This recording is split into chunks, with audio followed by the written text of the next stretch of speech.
पाकिस्तान विपक्ष प्रथम टेस्ट को नाटकीय ढंग से जीति इतिहास रचिछि बांग्लादेश। पाकिस्तान को घरोई परिवेश रे धूली चटाई बांग्लादेश। ଏହି ପାକିସ୍ତାନ ବିପକ୍ଷରେ ବାଂଲାଦେଶର ପ୍ରଥମ ଟେଷ୍ଟ ବିଜୟ।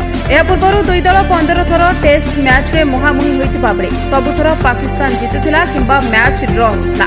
ହେଲେ ରାୱଲପିଣ୍ଡିରେ ଖେଳାଯାଇଥିବା ଟେଷ୍ଟ ମ୍ୟାଚ୍ର ଶେଷ ଦିନରେ ବାଂଲାଦେଶ କମାଲ କରିଛି।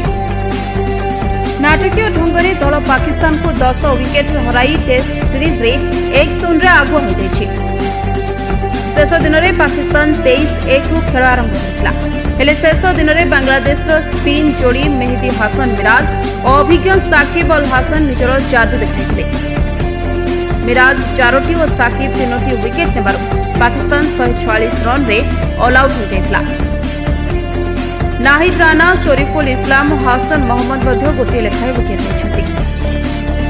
ଲଞ୍ଚ ପରେ ବାଂଲାଦେଶକୁ 30 ରନ୍ର ଟାର୍ଗେଟ୍ ମିଳିଥିଲା। ବାଂଲାଦେଶର ଦୁଇ ଓପନର ଜାକିର ହାସନ ଓ ସଦନାମ ଇସଲାମ ବିନା କୌଣସି ବିପର୍ଯ୍ୟୟ ଘଟାଇ ନିଜ ଦେଶକୁ ଐତିହାସିକ ବିଜୟ ଭେଟି ଦେଇଛନ୍ତି।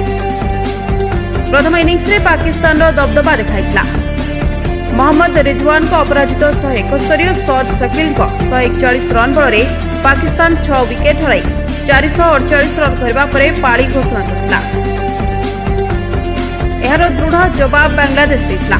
ସଦମାନ ଇସଲାମଙ୍କ 93, ମୋମିନୁଲଙ୍କ 50, ମୁସ୍ତଫିକର ରହିମଙ୍କ 191, लिटन दास को 56 और मेहिद हासन मिराज को 77 रन बଳରେ बांग्लादेश प्रथम इनिंग्स रे 565 रन करी ऑल आउट हो जायଥିଲା।